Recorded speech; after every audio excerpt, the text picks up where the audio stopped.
আজকে আমরা ঘুরতে ঘুরতে আগরতলার অনেকটা ভিতরে একটা জায়গায় গেছিলাম, যেখানে এই মন্দিরটা বাইরের থেকে দেখেই আমরা এত ভালো লাগছে যে আমরা ভিতরে না গিয়া পারছি না।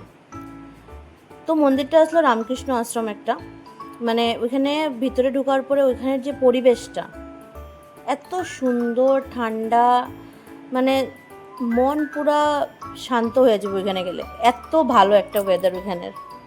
ওইখানে তিনটা আলাদা আলাদা মন্দির বানানো আছিল। তো প্রথম যে মন্দিরটা আছিল ওইটা হইল গিয়া স্বামী বিবেকানন্দ, রামকৃষ্ণ পরমহংসদেব আর মা শারদা দেবী ওইখানে বিরাজমান আছিল। আমি ওইখানের জায়গা, ওইখানের পরিবেশ সব কিছু দেখা মানে মন খুবই ভালো হয়।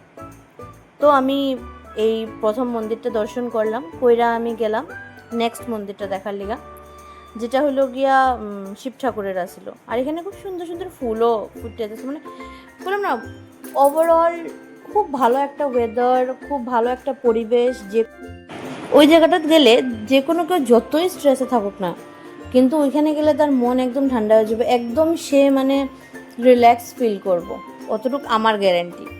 তো এখানে এই জায়গাটা বোধ হয় আমার মনে হয় দুর্গাপূজা এখানে হয়, যার কারণে এখানে ঠাকুরের ফটোও লাগানি আছে। তো তারপরে আমি গেলাম শিব ঠাকুরের মন্দিরটা, ওইখানের মধ্যেও মন্দিরটাও খুব সুন্দর, প্লাস বাবা মহাদেবের তো আর কোনো কথাই হয় না। তো আমি গেলাম ওইখানে, গিয়া ওইখানে দর্শন করলাম। দর্শন করতে করতে এই যে মন্দিরটাও যে বানাইছে ওইটাও খুব সুন্দর, মানে কিচ্ছুর অভাব নেই। মানে আমি তো যে কোনো কেউ সময় পাইলে এই জায়গাটি একবার যাওয়া দরকার, গিয়া দর্শন করলে মনটা এমনি শান্ত হয়ে যাব। তারপরে আমি গেলাম নেক্সট যে মন্দিরটা ছিল ওইটাতে, মানে একটা জায়গায় একটা আশ্রম যেখানে আলাদা আলাদা সবার মন্দির বানানো আছে। তারপরে গেলাম মায়ের মন্দিরে, কালী ঠাকুরের মন্দির। যেমন মন্দিরের স্ট্রাকচারটা সুন্দর করছে, তেমন মায়ের চেহারাটা খুবই ভালো লাগে। মানে ওইখানে গেলে করলাম না, আমি যখন গেছি মনে হয়েছে আরও কিছুক্ষণ যদি থাকতাম তাহলে হয়তো আরও ভালো লাগতো। কেমনে সময় কাটছে আমি নিজেই করতে পারি না। আমি ওইখানে আবার একবার যাই, মায়ের চেহারাটা দেখলে মনে হয় মানে দেখেই থাকি।